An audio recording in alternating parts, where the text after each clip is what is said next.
إن الحمد لله نحمده ونستعينه ونستغفره ونعوذ بالله من شرور أنفسنا ومن سيئات أعمالنا من يهده الله فلا مضل له وما يضلل فلا هادي له وأشهد أن لا إله إلا الله وحده لا شريك له وأشهد أن محمدا عبده ورسوله وبعد. Begin by praising Allah. We praise Him, we seek His help, and we ask for His forgiveness. And we take refuge with Allah from the evil of ourselves and from the evil consequence of our evil actions. Whomsoever Allah guides, no one can misguide. And whomsoever Allah leaves to go astray, no one can guide. And I testify that Allah alone is worthy of worship and that Muhammad sallallahu alayhi wasallam is the last and final messenger. I've been asked to today talk about Islam, the true religion. And so what I want to talk about is how can we in fact know that Islam is the true religion? And before we can even talk therefore about the subject of how can we know Islam is the true religion, it might be worth spending a bit of time discussing the issue of how can we know something? How can you know something? That's a good question, right? How do we know that what's happening today is real? How do you know that we're not all plugged into a computer like in the Matrix? And this is all an illusion. That someone's going to come and do some amazing kung fu. No, but seriously, how do we actually know?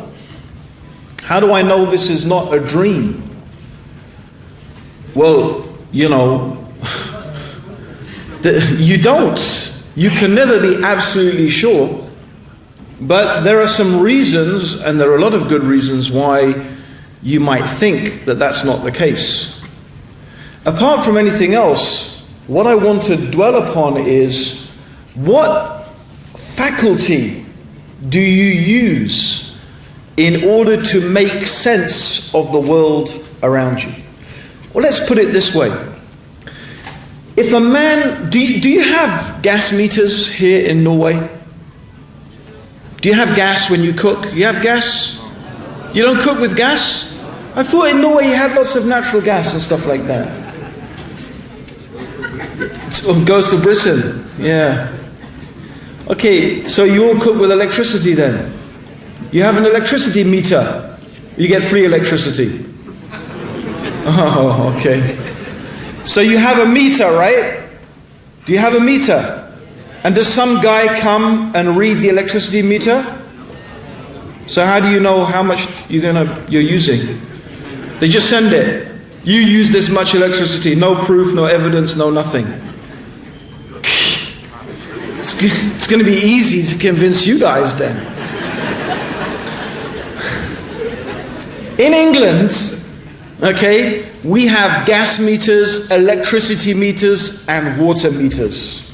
You can see it there, how much you are using and how much you are consuming. And a guy comes around and he knocks on your door, okay, and he says, I've come to read the gas meter. All right? That's how it happens in England. Norway is strange. I don't know, maybe you just trust people a lot. That's good. Okay? So here's a question. Right? Here's a question. If some guy comes knocking on your door, imagine you have electricity meters. Yeah? Can you imagine that? Yeah? Alhamdulillah. Right? Thanks be to God. And some guy comes knocking on your door dressed in nothing except a pair of red underpants. Yeah, you don't have to imagine that if you don't want to, okay? And he comes knocking on the door and he says, I've come to read the gas meter.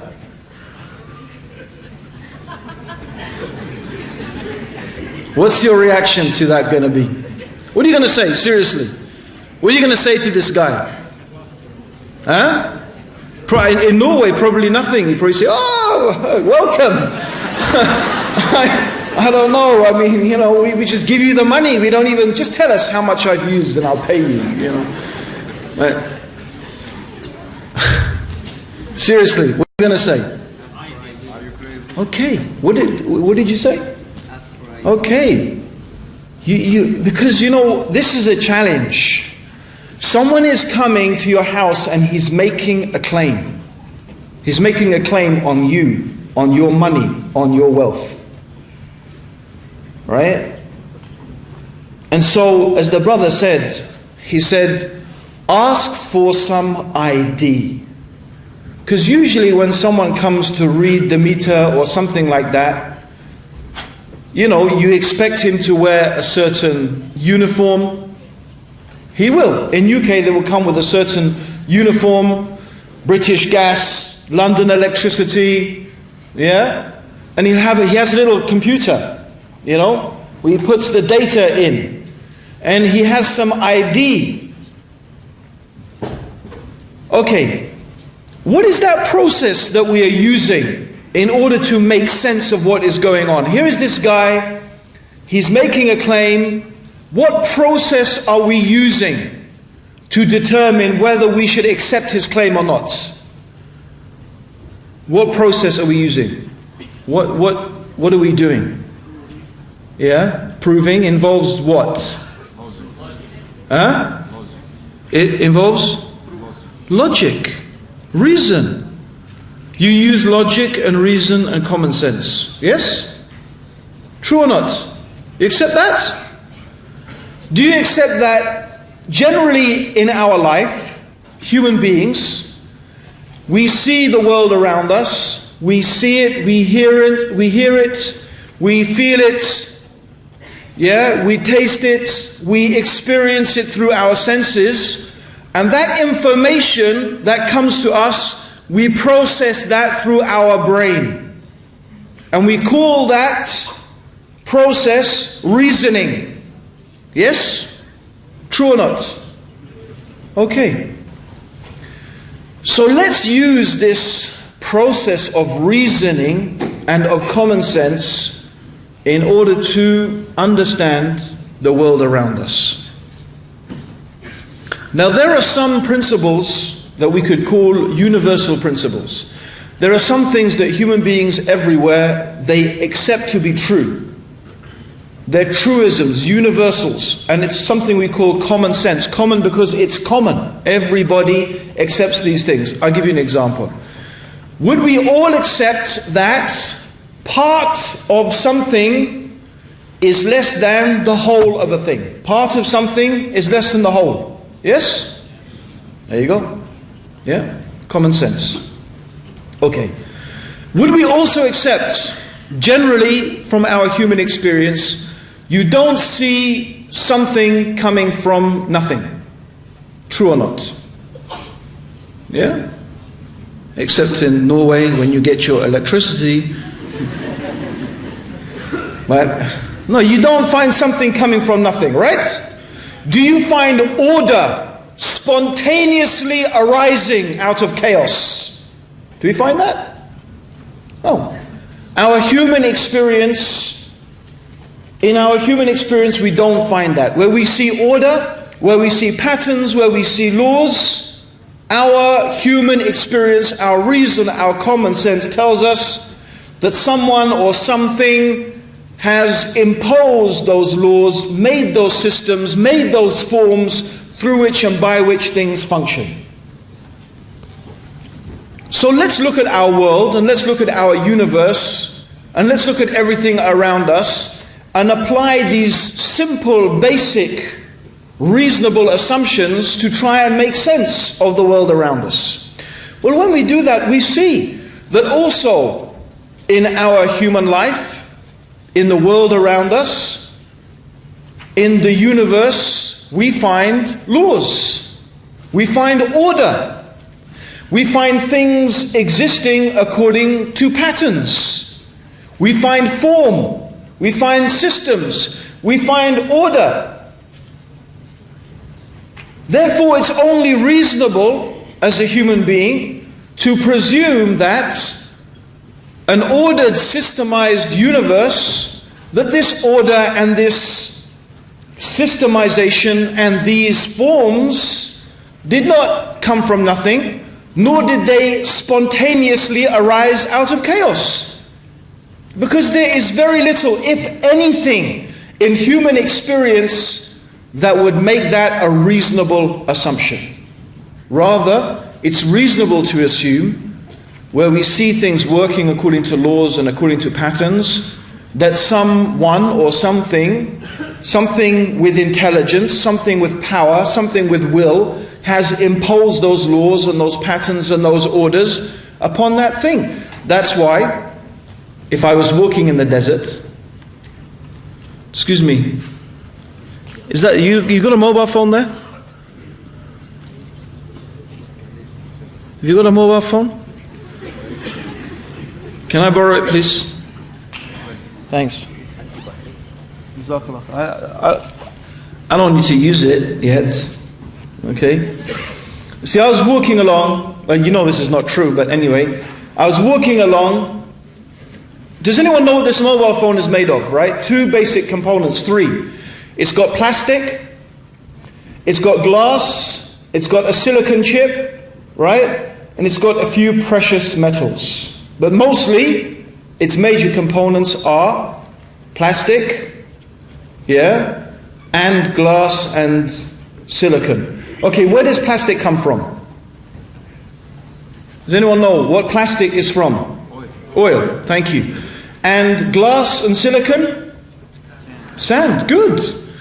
Tell me the name of a place with lots of oil and sand. Saudi Arabia. So there I was, walking along in Saudi Arabia, and there in the middle of the desert, I found this mobile phone. A product of billions and billions of years of random events. Yeah? The oil bubbled, the earth moved, the wind blew, the sand shifted, the sun shone, the lightning struck, the rain fell, the wind blew a bit more, the camel trod, and after billions of years, this mobile phone formed itself by a process of random events. I turn it on, hi mum! I'm asking you a simple question. Is that reasonable to make a claim like that? It's more crazy than the guy with the red underpants asking to read your electricity meter, right? That's not reasonable. That's not a reasonable claim. That's not a reasonable assumption to come to. Yet, that's exactly what we are being asked to believe by some people. Some people are claiming that our universe, that our solar system, that the life that exists in this planet is a product of random events. A big explosion leading to ordered, systemized forms of existence. And by the way, the most primitive life form is much more complex than this mobile phone. Much more complex than this mobile phone. But the reality is, what we find when we look at the world around us and we think about it, look at the alternation of the night and the day. Think about it. What if the earth was spinning? Okay, the earth spins on its axis once every 24 hours. What if the earth was spinning really, really, really, really slowly? Imagine a day, right, was 30 years long. And a night is 30 years long. So the sun is shining on one part of the earth for 30 years. The other is in darkness for 30 years. What's going to happen? One part of the earth's surface will be superheated, the other will become super cooled. Very hard to imagine how life would exist. We just happen to have the right composition of gases in the atmosphere, of oxygen, nitrogen, and carbon dioxide. This balance is essential for life to exist. Ozone. We have a layer of gas called ozone that just happens to filter out the harmful effects of the sun's radiation. If the ozone layer, by the way, was too thick, it would have a detrimental effect. If it was too thin, then the radiation would exterminate life on the earth. The crust of the earth's surface happens to be just of the right consistency for life in order to be able to exist. If it was too thick, it would be a problem. If it was too thin, it would also be a problem. The distance of the earth from the sun The same thing about being too hot or too cold. In cosmological terms, in terms of the whole size of the whole universe, you can see how finely tuned this planet is for the existence of life. And that doesn't only apply to our planet. In fact, it applies to the very conditions that brought this universe into existence in the first place. The nature of gravity, the force of gravity, if it was much stronger, I mean, stronger by something like 1/1,000,000,000 of a percentage. I mean, a huge, tiny amount. If gravity had been stronger, then the universe would not have expanded. If it had been weaker, then the same. Either if it had been weaker, it would have just gone on and expanded too fast, and stars and galaxies would not have formed. If it had been too strong, then the universe would never have expanded. This is just some of the fine-tuning that we see in this universe, the laws through which and by which the universe exists and life is allowed to exist. And we could mention many, many more. For example, the stronger and weaker electromagnetic force and other things. The point is, some of these things, of course, are speculation, some of them are theory, but what does it show is that we live in an ordered, systemized universe. What is there? Why is it reasonable to assume anything except that this universe must have been brought into existence by a power and intelligence? Now, many atheists, they will say, well, the only thing they can't deny this fact. They can't. So what do they say? They say things like, well, okay, if the universe has a creator, then who created the creator? Okay, so if that's your argument, can we just take a step back and say, are you admitting, at least, therefore, the universe needs a creator? Are you agreeing to that? Are you saying design compels us to believe in the existence of a designer? Okay, if you agree with that, let's go from there. There is a very logical and reasonable assumption to make. The nature, and this is very important, the nature of the intelligence and the power that has brought the universe into existence, the nature of it must be different from the universe itself. Why? Simple. If the nature of this force, this power, whatever, we're not going to give it a name yet, is the same as the universe, then in fact, if you think about it, all you have is more universe. If the nature is the same, then it is the same. Then all you have is more of the same. Right? And that's a problem. Because you'll say, well, if the nature is the same, if the nature of this intelligent force is the same, then you will ask, well, who created or what created that?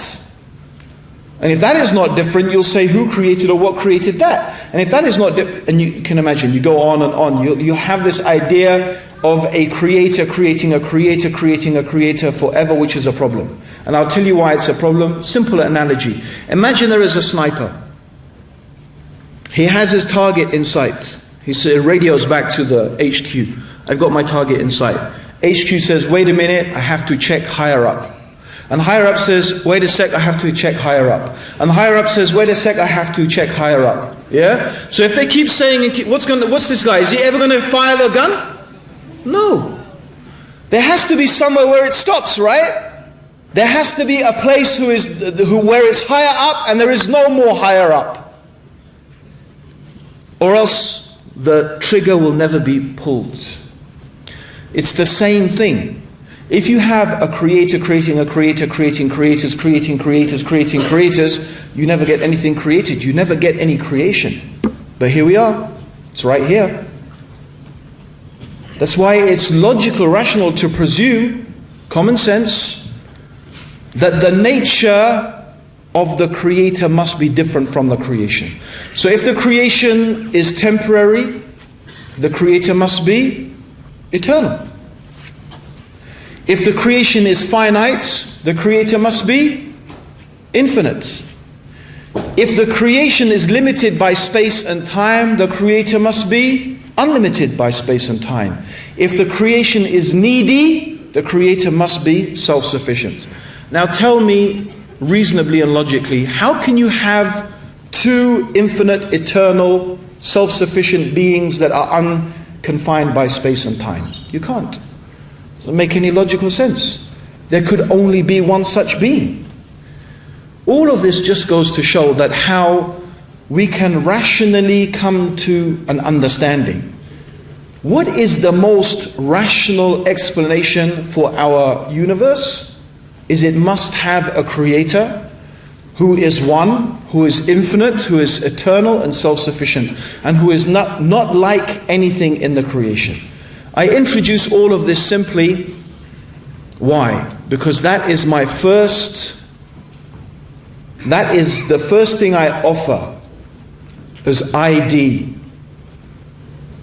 The first thing I offer to show that Islam is the true religion is what Islam teaches about God.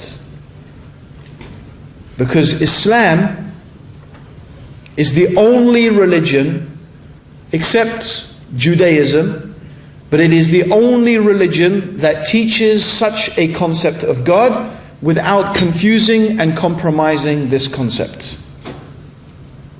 Christianity, for example, has a similar concept, but then Christianity tells us that Jesus is God. What does that mean?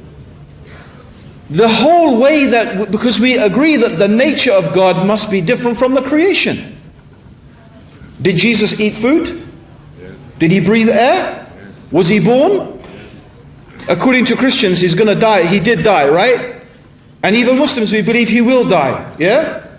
So that means he's needy, he's mortal, he's temporary. He was confined by space and time.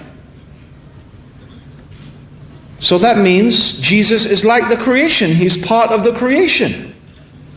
So by definition, how do we even know there's a God? We asked a Christian. Well, they will give the same arguments that we gave. So what do you mean then? How can something be temporary and eternal? Mortal and immortal? Needy and not needy? At the same time? It's impossible. Doesn't make any sense. So any religion that tells us that a man is God, or that God became a man, or that God is everywhere in everything. I am God, you are God, the tree is God, the sun is God, the moon is God, everything in the creation is God. I say, what's the proof? Where's your evidence? Bring me evidence to support your claim. Give me a reasoned argument why we should believe that. Otherwise, old man in the red underpants, go away, you ain't coming in my house. All right? Where's your evidence?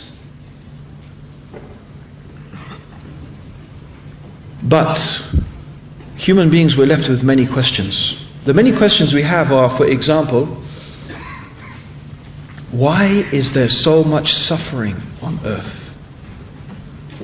You heard that one before, right? Why is there so much suffering? Why is there so much pain?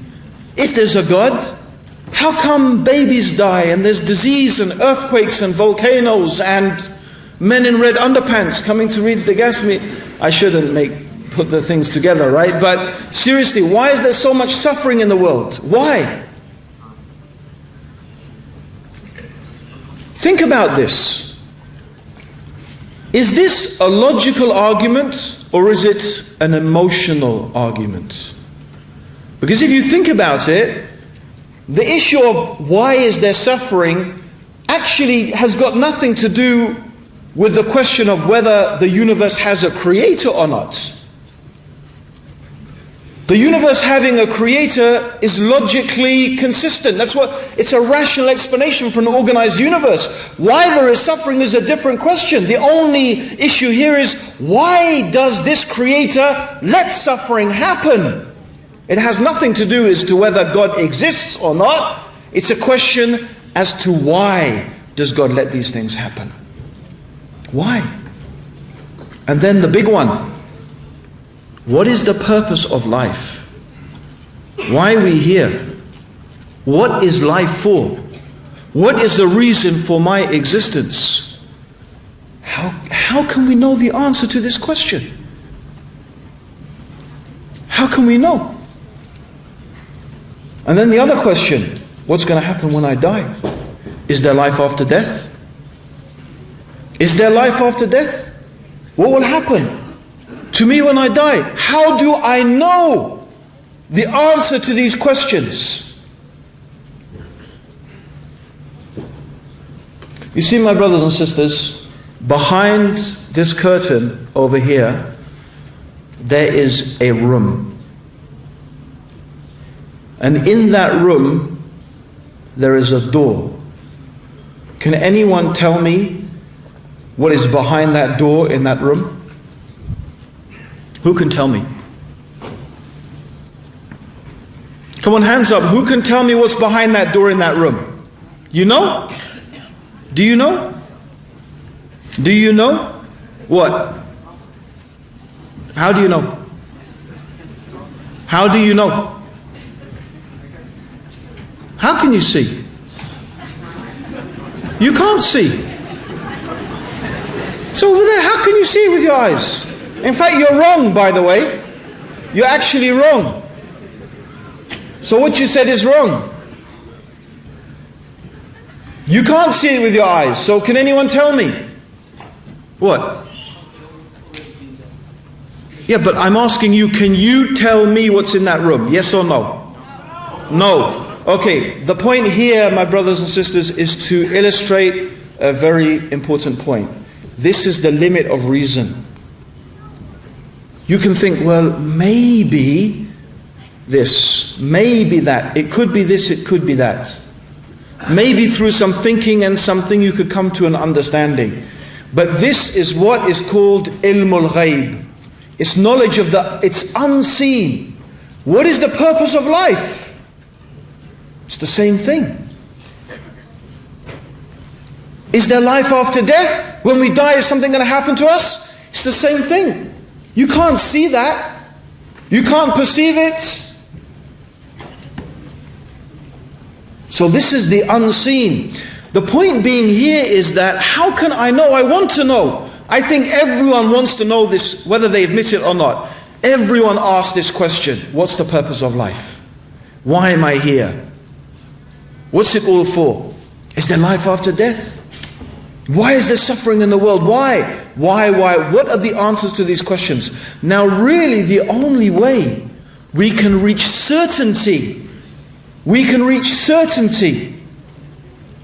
about the answers to these questions is when the one who created this universe, this God, this one infinite, eternal, self-sufficient being who created this universe, brought it into existence, created us, if He tells us, this is the reason for which I exist, for which you exist, this is the reason, this is what is going to happen when you die, okay, then we can reach some certainty.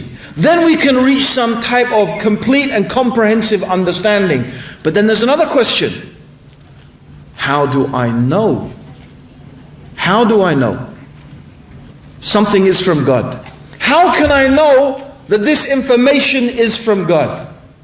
We go back to our hidden room. Right? Let's give an example. This hidden room.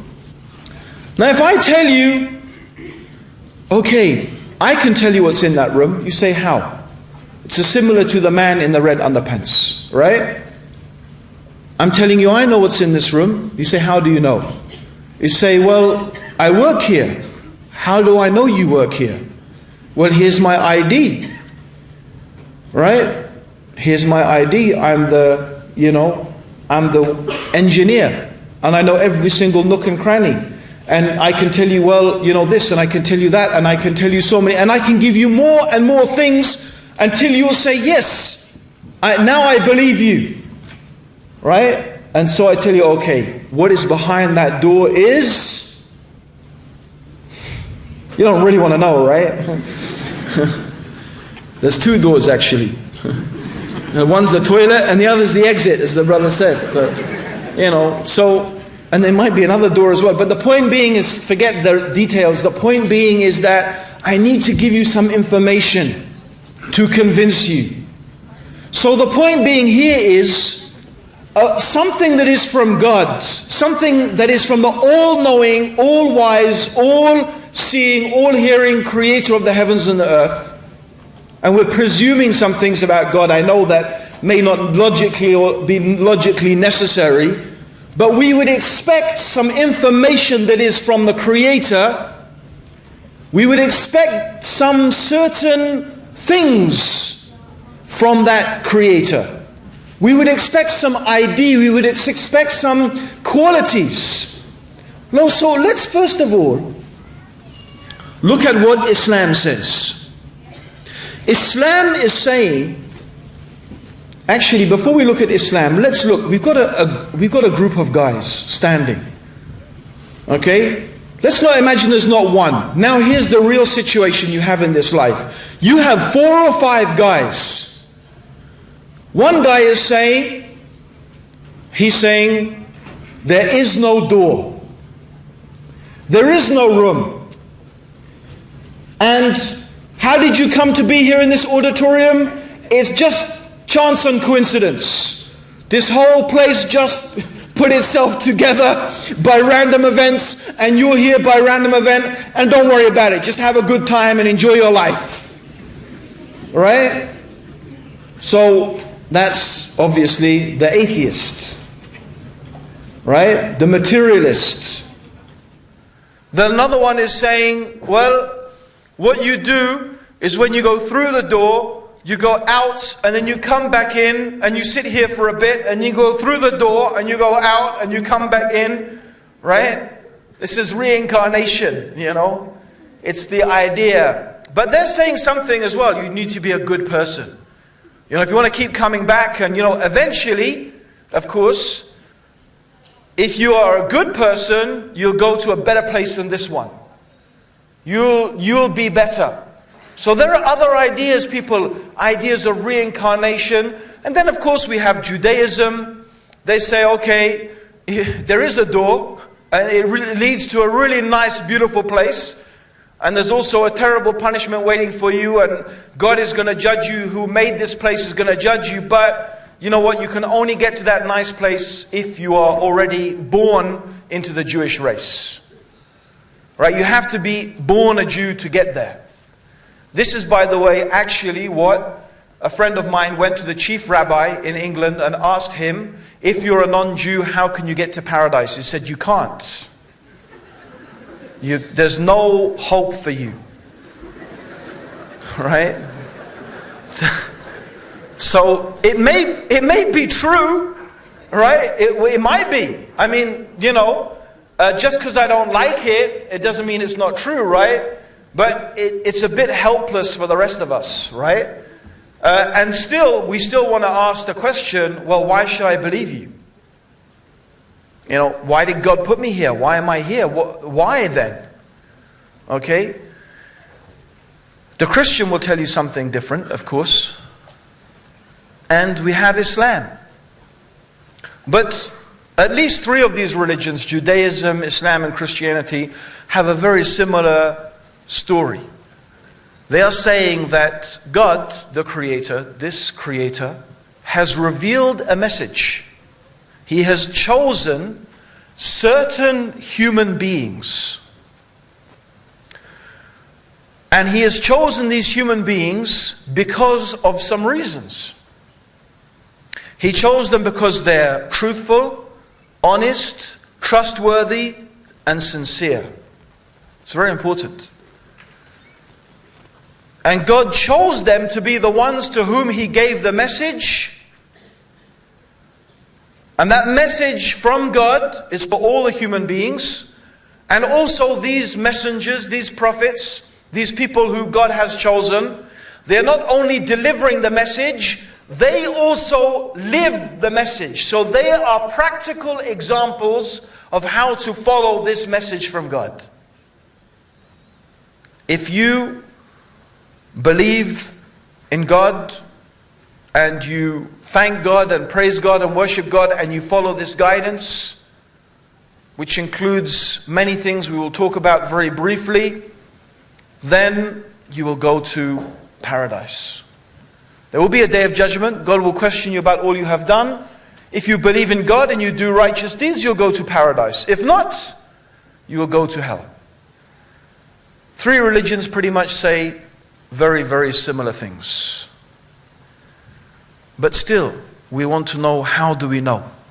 How can we decide? Well, certainly, when we look at the prophets, when we look at the messengers, and definitely we can look at Muhammad sallallahu alaihi wasallam. One of the big differences between Islam and Judaism and Christianity and even Buddhism and much of Hinduism is that Islam took place in the whole viewpoint of history. In other words, Islam, what happened, what the Quran says, what happened in the life of the Prophet Muhammad is historical. It's not really shrouded that much in myth and legend. It took place in the full spotlight of history, in a time when human beings had begun in an unprecedented way to write down and collect in a systematic way the experiences that were happening around them. And that is something we don't find even in ancient civilizations. So this is history. Islam is taking place within the view of history.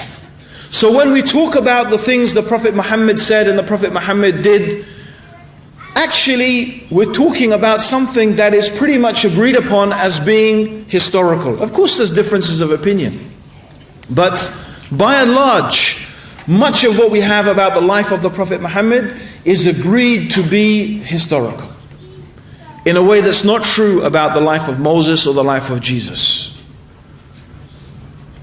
And there are things that took place in the life of the Prophet Muhammad that would lead a reasonable person to assume that what he was speaking is the truth. So this is the first thing.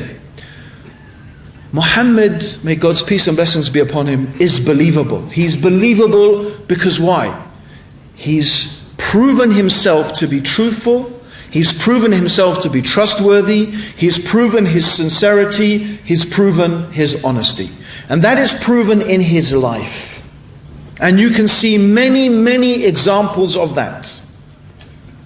What is very important here to understand, and this is important for Muslims, as well as people who are not yet Muslim, is that you can't judge the Prophet Muhammad or Islam or any religion based upon, oh, I just don't like that. I don't like that law. I don't like that rule. I don't like that punishment. It doesn't sound very nice to me. Yeah?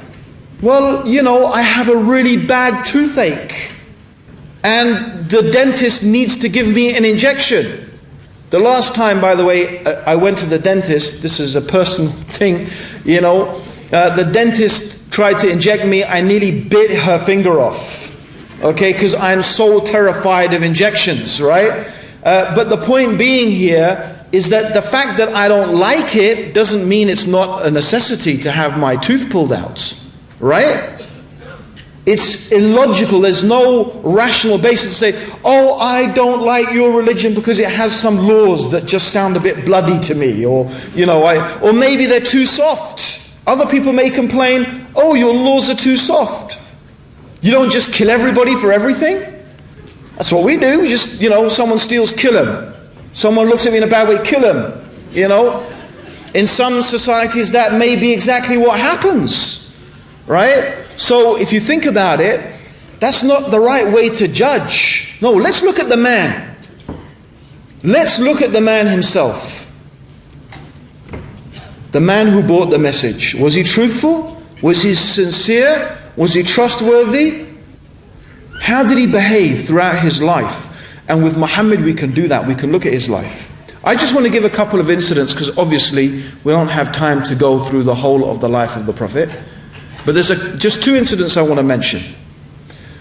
Number one, this is very early on in the mission of the Prophet Muhammad. Of course, his mission was to call people to believe in the one Creator who is unlike anything in this universe, that people should not worship the creation, but they should worship the Creator, and that they should follow the guidance that God had given, the Creator had given, through the prophets, and of course through him being the final messenger. So this is his message. Okay. So this is his message. So the people, they are really resisting this. Of course, because the Prophet is saying a whole lot of things that they don't like. He's saying a whole load of things that they don't like. Like, for example, you shouldn't bury your baby daughters alive in the sand, which was one of their customs they used to follow. I mean, not everyone used to do it, but that was one of their customs. This is what Islam was saying. Don't kill your children because you're afraid, how am I going to feed them? And the first ones they killed were girls because they were considered weak and not very valuable. So the Prophet was saying, you shouldn't do that. And the Prophet was also saying that the rich and the strong should not take advantage of and oppress the poor and the weak. Well, the rich and the strong didn't really like that very much. And of course, they were in control of the propaganda machinery of the time. It was conflicting with their self-interest, just rather like the world it is today with the press, as we will perhaps see over the course of this conference. So the Prophet Muhammad was also saying that why are you worshipping idols of stone and wood? Why do you pray to them? Why do you put your faith in them? They didn't like that because they thought that, well, we have these 360 idols in Mecca around the Kaaba, and if we get rid of all these gods, who's going to come to Mecca? And how are we going to make money?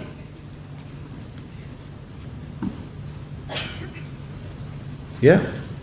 So they didn't like what he was saying. Doesn't mean that it wasn't true though, does it? So anyway, however, what they did realize is that this message of Islam, or this message that the Prophet Muhammad was bringing, was being accepted by quite a lot of people. And by the way, problematically, most of the early Muslims were women and slaves and poor people. The very people that they were exploiting and oppressing. So they decided to make the Prophet Muhammad an offer. This is the offer they made him. They said, if you want to be our king. Now he was of course from a very, very noble and important family. So they said, if you want to be our king, we'll make you our king. If you want money, we will make you the richest man amongst us. If it's women that you desire, you just tell us which women you want and they will be yours. And if, you are sick and this spirit that's coming to you and telling you things, we will spend any amount of money until we get a cure for you. Just stop preaching this religion. Now think about it. If you're a con man, if you're a liar, if you're a trickster, yeah, well, you're going to say, whoa, which offer shall I take now? King, money, women, yeah, that sounds good. Right? Yeah, I think I'll go for the king. Yeah? I mean, do you understand? Everything is offered. Okay? But what does he say? He says in one report, some of the books of Sirah, it very eloquently says that the Prophet replied, if you give me the sun in one hand and you give me the moon in the other hand, I will still not leave off preaching this message. Now, think about it. Is that the words of a liar? Is that the words of a con man? Is that the words even of a deluded person? Because that's what some people say. Well, yeah, he thought he was a prophet of God. He really believed it. Of course, he wasn't a liar. He wasn't really purposefully but he just thought that this angel Gabriel was coming to him and so on and so forth. So he imagined it. But, you know, it's very hard to explain. If the Prophet Muhammad was, may God's peace and blessings be upon him, deluded, how do we explain the information in the Quran? How do we explain the detailed legal injunctions in the Quran? How do we explain, how does a man living in the desert 1,400 years ago, how does he come with a book that describes the lives and the histories of the prophets that came before? How does it describe the laws through which people should live? How, from where even many Christians and Jews, they've realized this problem. And they said, well, even some of the Christians, they said, you know what the extent they went to? They said Muhammad was actually a Christian bishop. A heretic Christian bishop who escaped to Arabia. They had to, because they said it's the only way you can explain all of this knowledge and information. But and there's even more amazing stuff in the Quran. For example, let me just turn to Surah Al-Anbiya, which is the 21st surah. And let's turn to ayah 30. Okay, so Surah Al-Anbiya 21:30. And let's just read this quite remarkable few verses of the Quran. And let's ask this question. From where does this information come? This book is 1,400 years old. Let's remember that. 1,400 years old. Okay? And I'm just going to read the English translation of it. Okay? Have not those who disbelieved known that the heavens and earth were joined together as one united piece, then we parted them, and we made from water every living thing. Will they not then believe? Now, what is remarkable is the Quran is talking about the heavens and the earth being one united piece. Then we parted them. Right? I mean, today we all know. It's, secondary school science, the Big Bang, the common origin of the universe. But how does someone know that 1,400 years ago? Where did someone even get the idea about this 1,400 years ago? Where does this information come? It's amazing, and and there's many things. I just want to turn to the next chapter, amazingly, and that's called Surah Al-Mu'minun, the Surah of the Believers. And if we look at verse 14, this is amazing. It says, the Quran, now the problem is, we really miss a lot out in the English translation, but here it goes, right? It says, we created man out of an extract of clay. This is talking about Adam. And then it says, and the word here is thumma. Thumma doesn't necessarily mean and then next. It means and moreover, and on top of that, or in addition to that. We made him as a nutfa, meaning the man. We made man as a nutfa. A nutfa in Arabic means a small drop. In another verse of the Quran, in Surah Al-Insan, in the second ayah, it mentions nutfa amshaj, which means mixed nutfa, of the male and the female. Nutfa means a small drop. So the human being is created from, it means here it's talking about the sperm. The nutfa is referring to here the sperm. And from the male and the female nutfa. So although it doesn't say the egg, but that's what we know it to be now. A small drop of fluid from the man and from the woman, it says. And then it goes on to say, Then we made this nutfa into an alaq. The word alaq in Arabic has three meanings. It means a clot of blood, it means a thing that clings, and it means a leech-like object. By the way, each of these terms is accurate when it comes to the first stage of human embryonic development. And this, by the way, is microscopic. You can't see this with the naked eye. Yet the Quran 1,400 years ago is describing this stage of human embryonic development as an alaq, which means a leech-like object. And then it says, and then we made out of that a lump of flesh, mudgha, means like a chewed piece of meat. And that's exactly what the next stage of embryonic development looks like. And then we made out of that bones, and then we clothed the bones with flesh. This is amazing, because that's exactly what, from this chewed piece of meat, the bones grow, and then and the word the Quran uses is fa, which also means then, but here it means quickly. Fa in Arabic means then, and it happened quickly after. Not like thumma. Thumma could mean after some time or moreover, but fa means and then quickly. And that's exactly what happens. And again, by the way, this is all happening at a level that cannot be seen with the naked eye. And then we brought forth the human being, and it took this form of the human being. So the Quran is describing 1,400 years ago information that we have only discovered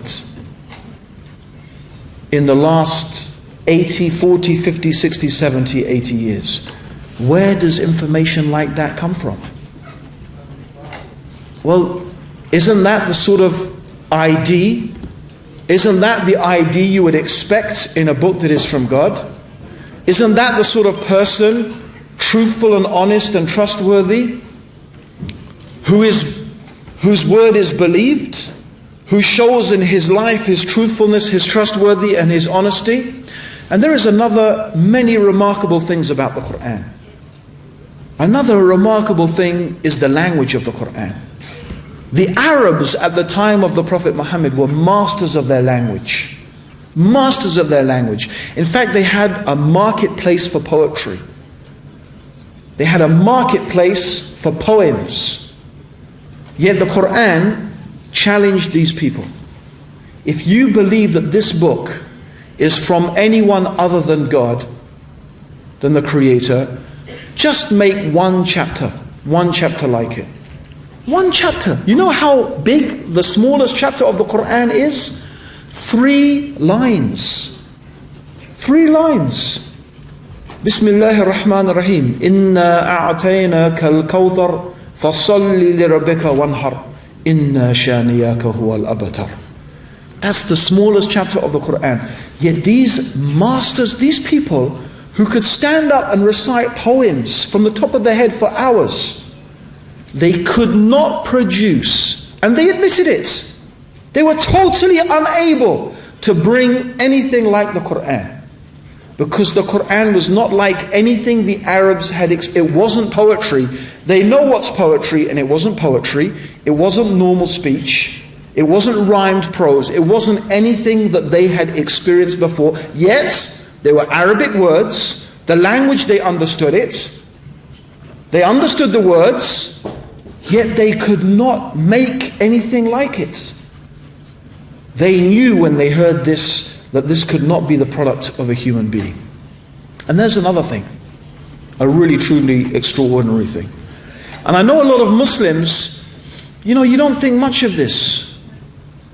But it is truly remarkable that this book, the Quran, you can go anywhere in the world. You can go anywhere in the world. Here in Norway, you can go to Timbuktu, you can go to South Africa, you can go to Malaysia, you can go to China, you can go to Siberia, you can go to the US of A, you can go to Chile, and you can find a Quran from all of those different places. In fact, you know what? You can go back 100, 200, 500, 600, you can go back 1,000, 300, 400 years. In fact, we can find manuscripts dated from very, very soon after the death of the Prophet Muhammad. And you can compare them with the Quran that we have today. And you know what? you will not find a difference between them in a single letter. There is only one Quran. Yes, the style of writing, the font, if you like, has changed. There have been the vowel marks to help people who are not Arab pronounce the Quran correctly, but the words, the actual words, the same.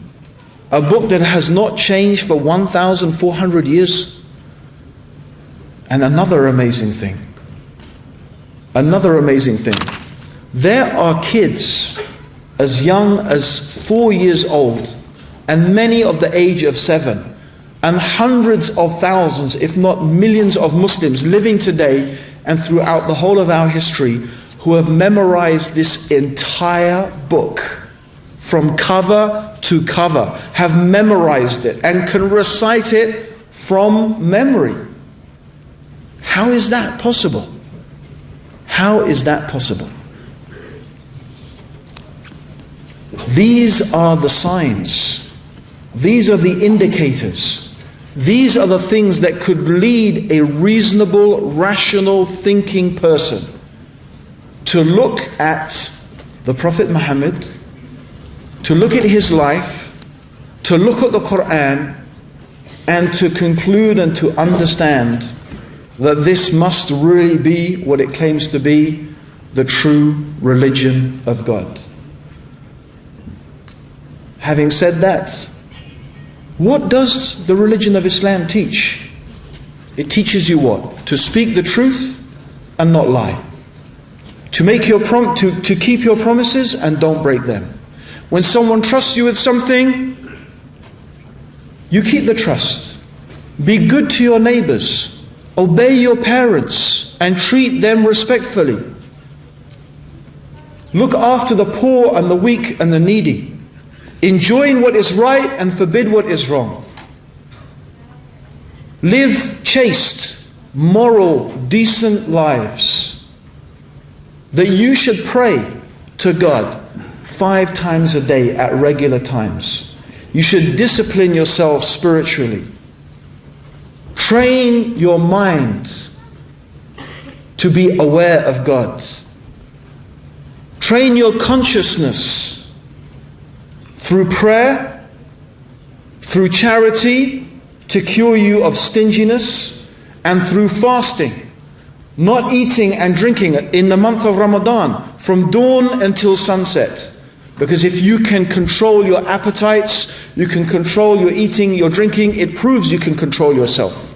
You have self-control. You learn patience. And that once in your lifetime, if you can afford it, you should make pilgrimage to Mecca, where you will stand with people of every race, of every color, of every creed. And it doesn't matter whether you're a king, you're a millionaire, whether you're famous or not, whether people think you're beautiful or not. None of that matters, because you're just wearing 2 pieces of cloth. Because God does not look to your outward appearance. God does not look to what car you are driving. God does not look to what house you live in. God does not look to whether you have designer clothes or not. God is looking in your heart to see whether you are sincere, whether you are a person who loves Him and worships Him, whether you are a truthful and honest person or not. That is what is important to God. And that is what you know at Hajj. It doesn't matter whether you're black or white, Arab or non-Arab. It makes no difference to God. What is important to God is your piety.